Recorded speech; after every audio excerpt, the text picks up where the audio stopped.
Hi, this is my review of the Pathfinder RPG Ultimate Magic.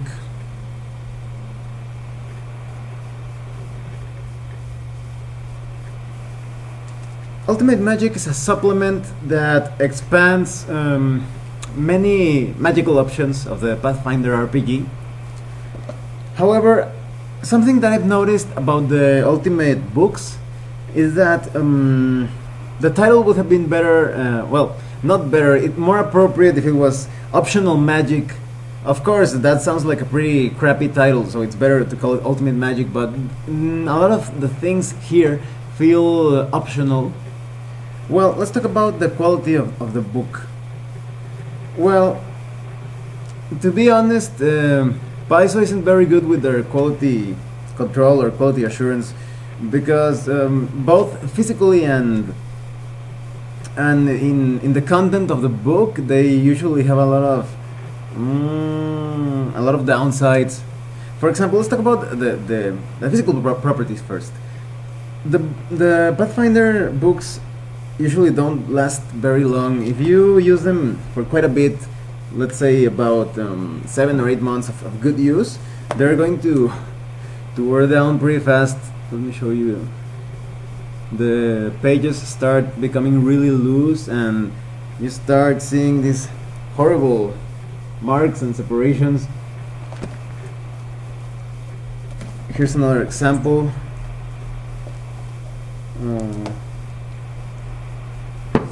Yeah, this is what I'm talking about.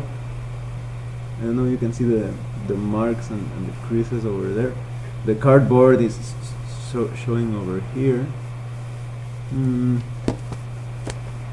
So whenever I get a Pathfinder book, a physical book, I try to use it very, very gently, and that's pretty disappointing because other books, so for example the Dungeon Crawl Classics core book, it's pretty solid, and this book actually fell from my hands from a considerable height, like about 2 meters more or less, and it's still in one piece and it feels almost brand new.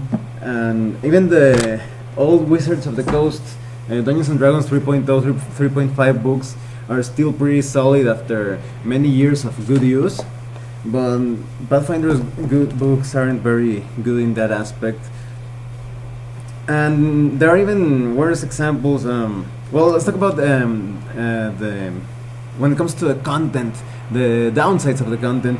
This particular edition, the printing, this is the first printing of Ultimate Magic. It comes with a lot of mistakes, errors, and typos. There's even an entire list where you can see all the things that went wrong with this book, and well, that's pretty crappy. And even stronger example of the terrible quality control is the advanced class guide that came out almost fairly recently. The title is even wrong. Instead of Pathfinder role-playing game, it says Pathfinder Adventure Path, I think. So and it has a lot of errors as well. So Paizo's isn't really good with quality. And a funny detail, as you can see, many of the Pathfinder books follow the same pattern with the covers. That there's like a larger thread over here, and in this book over here you have a larger thread always on the left side, and the Ultimate Combat Guide as well, as you can see. This is a part of the cover, and as you can see there's also a thread. It's always a big thread on the left side, and that's pretty funny as a pattern. Now let's talk about the content of the book.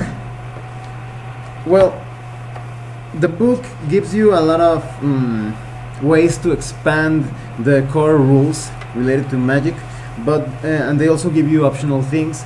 But what I really like about this book is the Magus Class, and the Magus Class feels kind of like a true hybrid of wizard and fighter, because you had the Eldritch Knight before, but it didn't feel quite as balanced in terms of let's say half fighter, half wizard, because you couldn't reach the higher levels of spellcasting if you didn't take quite a bit of levels of wizard class first.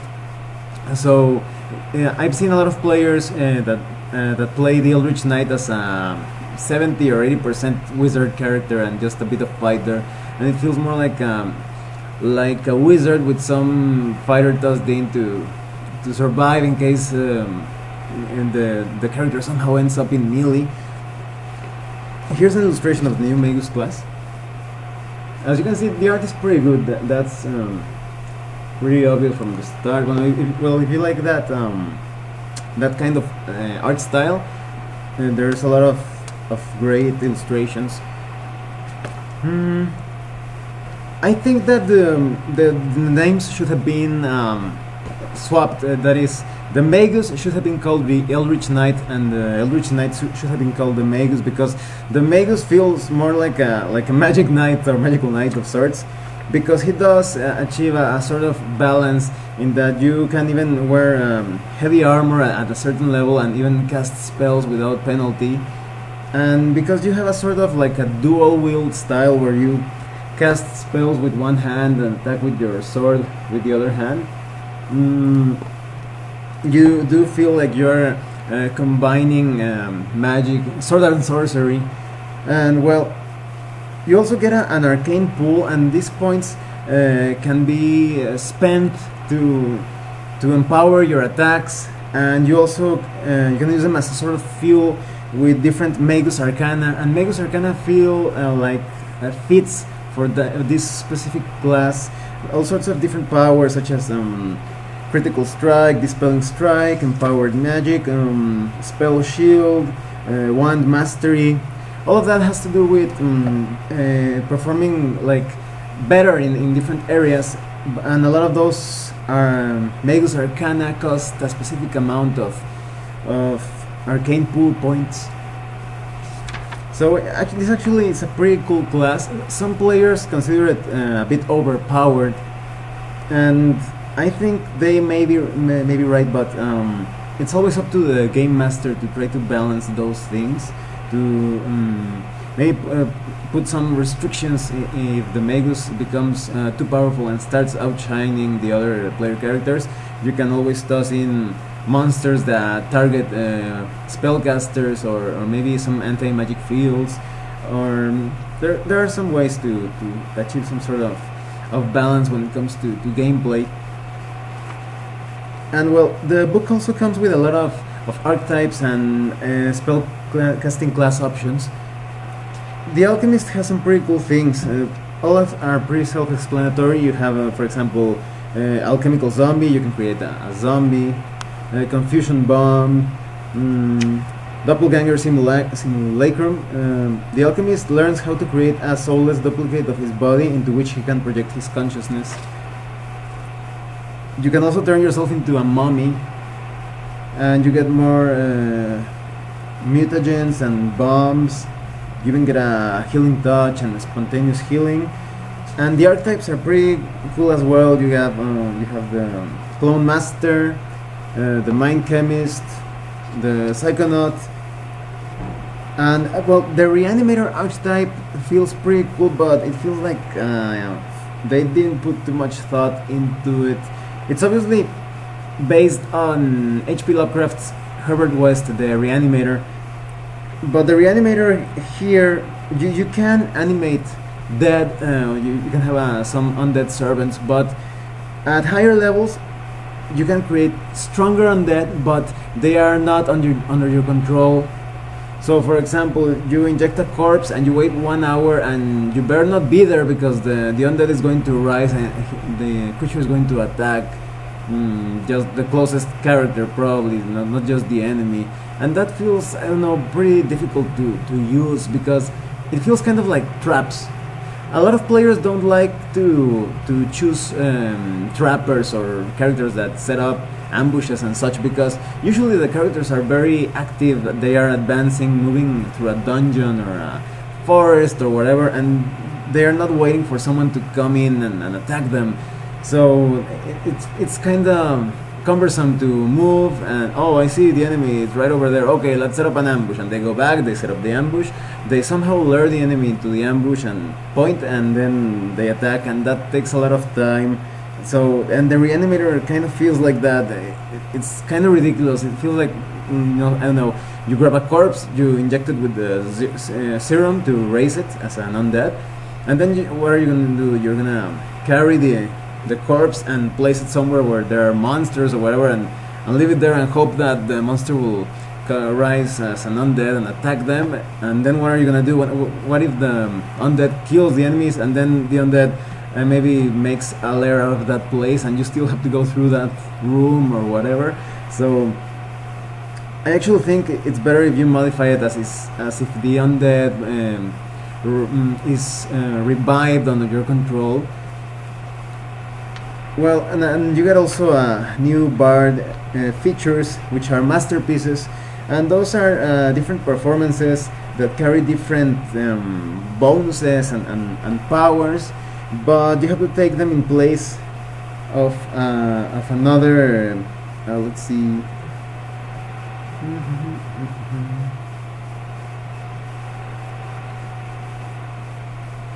Well, I forget if you have to take them instead of a feat or another bard power.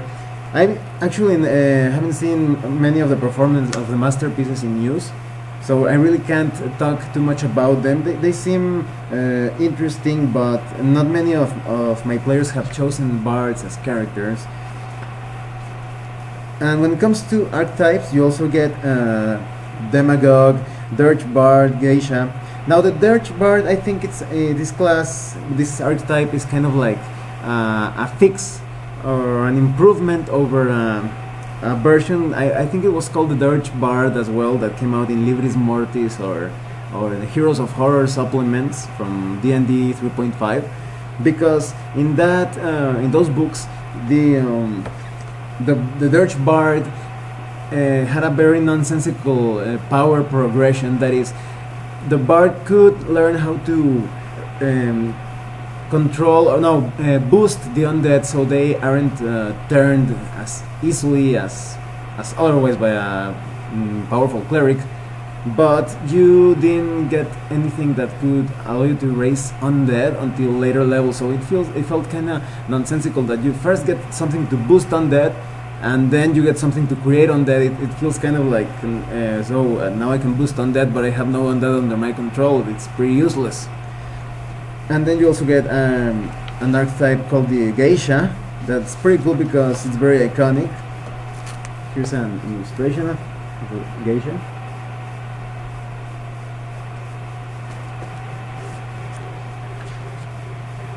You also have a cleric variant channeling. This allows you to use different powers or effects instead of just channeling positive energy.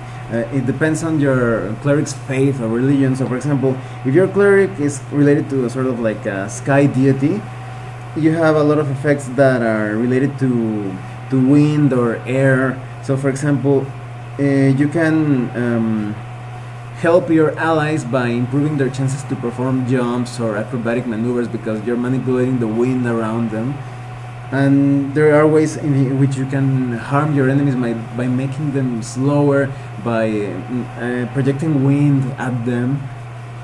And that's pretty much the same thing with all the different variant channeling features.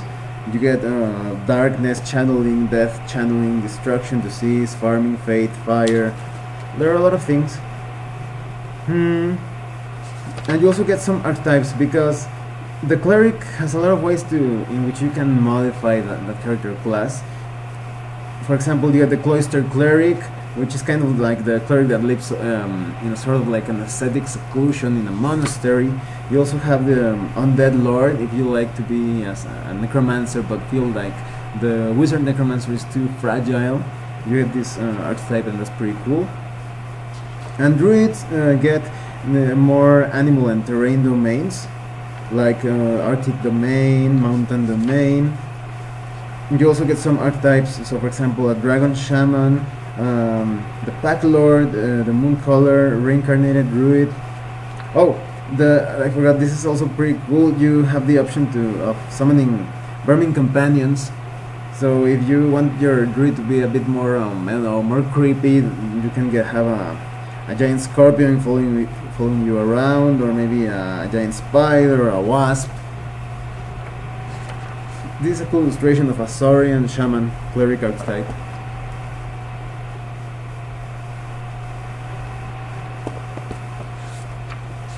And then you have new Inquisitor features, which are Inquisitions, because the version of the Inquisitor as presented in the Advanced Player's Handbook, or Player's Guide, sorry, felt more like it lacked some things, but with Inquisitions you get additional granted powers according to the Inquisitions. For example, the Anger Inquisition, you get a Hateful Retort once per day as an immediate action after you have been hit with a melee attack.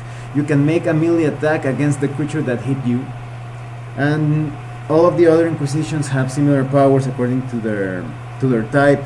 So the Fate Inquisition and the Fervor Inquisition, Imprisonment Inquisition, Justice Inquisition have all powers related to that specific type or feature. You also get some archetypes, the Exorcist, the Heretic, the Infiltrator. One illustration here of an Inquisitor. Now, they also include Magus archetypes, and that's pretty cool. You had the Blade-bound archetype, which is kind of like a Magus focused on a specific magic weapon. And then you have the Hexcrafter, the Spellblade, the Staff Magus. And you also get a bunch of monk powers and an archetype. And you also get monk bows. The monk bows are pretty interesting because by taking different, restrictions, you get additional keys. So for example, the vow of fasting, you eat nothing but rice and you drink nothing but water, and you get more key. And there are also other vows such as vow of peace, vow of poverty. I'm sure you can imagine what those mean. So you vow of poverty, you can't have an incredible fortune and not too many magical items, but in exchange you get more key. And there's the monk archetype called the Qigong Monk. Feels kind of like almost anime or kung fu movie type of monk, that this monk is able to use a lot of weird powers, like projecting beams out of his hands, and you can also move faster than normal according to different spell-like abilities and feats that come with the archetype. It kind of feels, like something out of Street Fighter or maybe Dragon Ball. You also get new Oracle Mysteries, the Ancestor Mystery, the Dark Tapestry Mystery, the Metal Mystery. And you also get new archetypes, like the Dual Cursed Oracle. That's pretty cool. You have 2 curses, but you get a lot of benefits because of it. And you have the Enlightened Philosopher, the Planar Oracle, the Seer. If you like to play as a sort of like expert in divination, you can choose a Seer.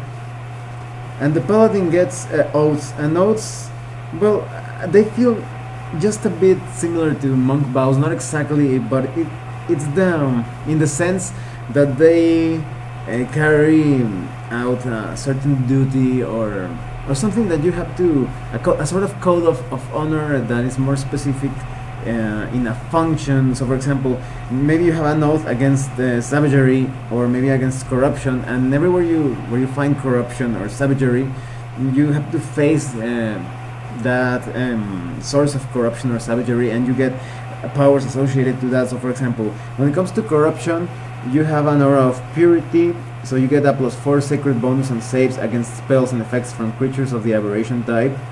Or when it comes to oath against savagery, you have Holy Reach. At 2nd level, an oath-bound paladin can expend 1 use of her smite ability to extend her natural reach by 5 feet for 1 minute. So it's all related to your oaths, and there are plenty of them. You have oath against fiends, against undeath, against the worm, etc. Now the ranger just gets one. Well, he gets one feature and one archetype, which is basically ranger traps. And well, these are kind of like what I was saying about the traps, that they're very specific. So I can imagine not many people take these traps. However, these traps are some of them are magical in nature, so it's actually possible for you to create them slightly faster than usual.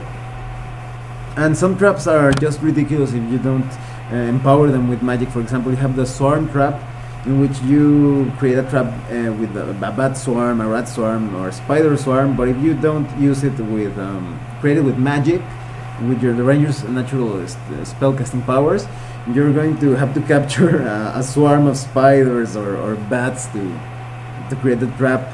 And the archetype, of course, is a trapper that specializes in setting up these traps.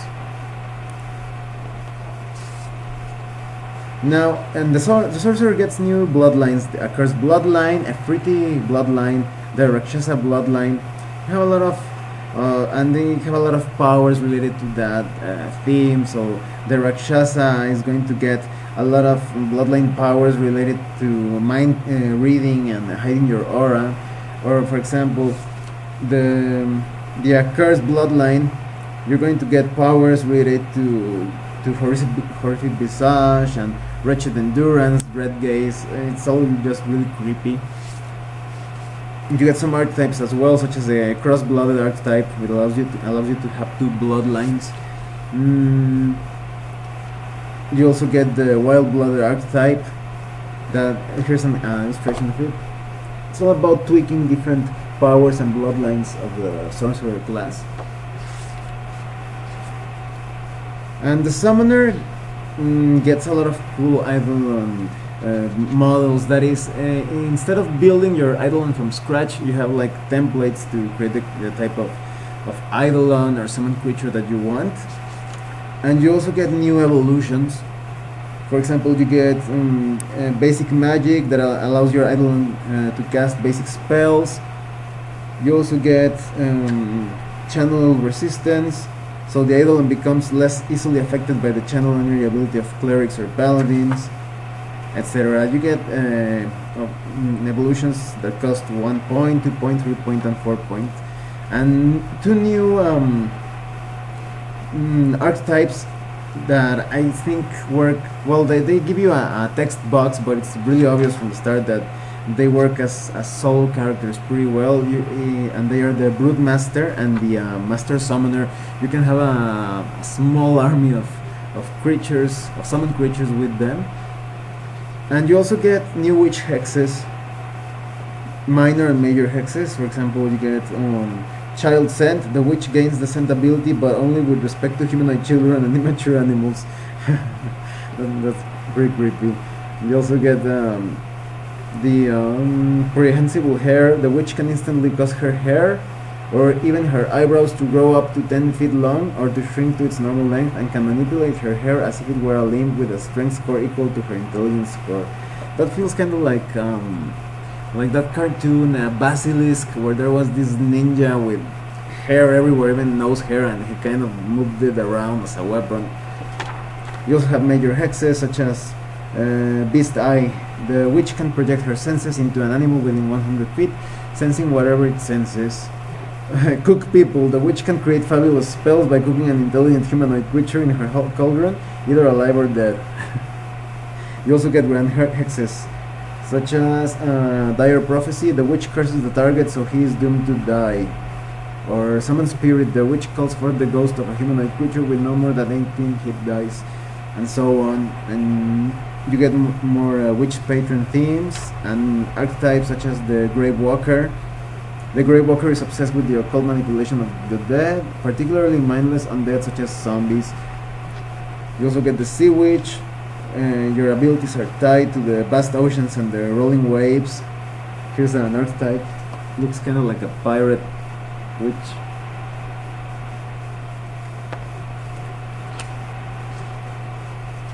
And you get new wizard arcane discoveries, and arcane discoveries are kind of they feel like feats for your wizard. And I think there's one that could be improved to stop an argument that has been going on for a while. I think in which they say which one is powerful, the witch or the wizard. And the arcane discovery that could make a difference is the Golem Constructor.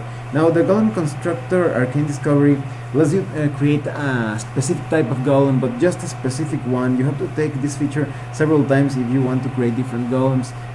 But maybe, and with a game master that knows how to balance things on the go, the wizard could take this feature just once and be able to create all the different types of golems if the wizard knows the formula to create them.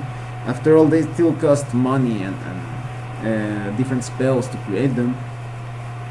You also get elemental wizard schools, and that reminds me a bit of the elementalist class from AD&D. You have the metal elemental school, the wood elemental school. Oh, and this archetype, this wizard archetype is a bit funny. It's called the scroll master. You basically use your scrolls as weapons. Now I know you're going to imbue those scrolls with magic to make them, I don't know, really hard or really sharp. But when I think of a wizard using a scroll as a weapon, I just keep thinking about like going, and then it feels really funny. But it's actually a cool archetype because it's a way that you can give an additional use or versatility to your scrolls. And then you get additional things. The spell blights, of course. The spell blight, they remind me a bit of the Forgotten Realms feature of wild magic, in which when you cast spells in different areas or under different circumstances, you may end up with sort of like a magical disease. And at the same time, they give you, like for example, maybe you have an obsessive fixation with something, or you have an eldritch cataract, so you're not able to perceive things as well because you cast a spell in an area infected with that. And you also get optional benefits that could help balance out this thing or features. For example, you get the bleed benefit, in which if your character is under the bleed effect, her inflict wounds spell inflict an extra point of damage per die. And you also get other things, like for example, shaken. While a spellcaster is shaken once per day, she can channel her fear to increase the power of a single spell with the fear descriptor that she casts. So you get different benefits even though you are afflicted by different conditions. And you get rules on spell duels. And spell duels, I don't know, they feel not very well thought out. It's an interesting addition if you want to carry out a duel as in sort of like, I don't know, like a Harry Potter film. But there are some, because spells are so vast, so I don't know, there are so many spells in the Pathfinder game, and the battles aren't going to be really balanced. They're going to feel really random or maybe biased. Some spells are going to be chosen more than others, and these spell duels rules feel more like campaign specific.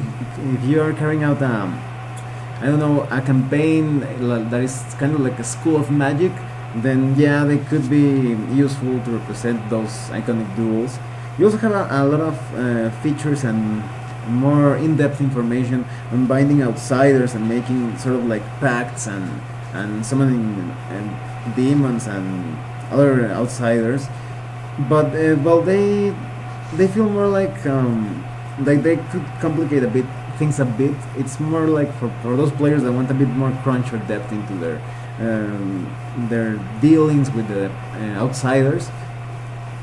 And then you have a lot of ways to build and modify new constructs and golems specifically. This feels a bit incomplete if you don't have the Pathfinder Bestiary 1 and 2, so it's just a bit more of the same. You also get new familiars, and you get new spell books, and these are pretty cool because they're kind of like thematic books that contain different spells according to the name of the book. So for example, you have the Book of Harms, and the spells that come within it are Burning Hands and Acid Arrow, Fireball, and you also have a preparation ritual that gives you a sort of like an advantage if you prepare it in advance. For example, when it comes to the Book of Harms, you get Harmful Surge. You can maximize a spell, but doing so damages you. Spend this boon effect as a free action when you cast a wizard evocation spell. When you do, you can treat that spell as if it were cast with the maximize spell Mathematic Feat, but you take 1d4 points of damage multiplied by the level of the spell that you are maximizing. The damage you take cannot be reduced in any way. And all the other books have similar conditions, similar rituals. So you have the Book of the Grave and the Grimoire of Glittering Eyes. The Tome of the Transmuter, etc. You have a lot of cool books here of different levels. You get more in-depth rules on how to design spells. I think this is better because with the core book you get just a cursory glance or a very superficial view on how to design spells, and here you have an entire system on how to try to make some sense out of that crazy spell you've been thinking about creating. And of course you get dozens of feats like any other Pathfinder product. You get dozens and dozens of feats, more focused on spell casting, of course. You only get one teamwork feat, which is kind of disappointing. And the teamwork feat is an ensemble. Nearby performers can aid your perform checks, so it's kind of like for having a sort of like a group of musicians or bards. It feels like kind of like a rock group or something. You also get a lot of Mathematic Feats as well. And then you have a system called Words of Power, and this reminds me a bit of the epic level handbook of D&D 3.5, in which you could create spells by using spell seeds. This is similar. You basically grab this group of words and make different combinations using a target word, an effect word, a meta word, to create any sort of thing that you can imagine. So maybe you could create like a fireball that also splashes acid, or maybe modify the elemental types of spells you already know. And this system feels a bit, I don't know, a bit too crunchy or cumbersome for those that aren't like too hardcore into creating or customizing every single little detail of their casters. So it's like an optional system if you want more customization options. I wouldn't recommend it unless you just have to create everything about your wizard character. And you get a bunch of new spells for each of the spell casting classes. And obviously I haven't seen them all in action, so I can't really say that they're all balanced. In fact, I would say that they're probably not that balanced at all.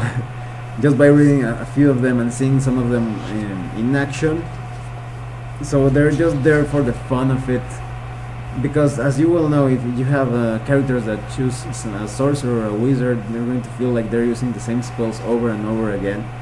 And at the end of the book you have a companion sheet for those of you that use summoner or a ranger or a druid. This is excellent to keep track of everything that your creature has, mutations and anti-sorry evolutions and skills and feats, etc. Well, let me tell you what I think about this book. It's actually, if you want just a bunch of optional things, and if you really want the Magus Class, and you should, because it's really cool, it's really awesome, you should get this book. But I recommend that you get it either as a PDF or that you make sure that it's the second printing, because otherwise you're going to have the bunch of errata, and you're going to have your physical book in one hand and the errata sheet on the other, and you're going to be looking around. And I think that the PDF already has all the errata integrated within its pages, so it's better to get the PDF or the second printing of this book. And well, and you heard what I said about the quality, so I actually really recommend that you get this as a PDF. And overall, just be aware or mindful that there are some things here that won't fit in every campaign, such as the spell duels and the Words of Power system. But as I was telling you, if you want more spells, more feats, and the Magus Class, you should definitely get it. Well, thanks for watching my review. If you have any comments or questions, please let me know, and see you later.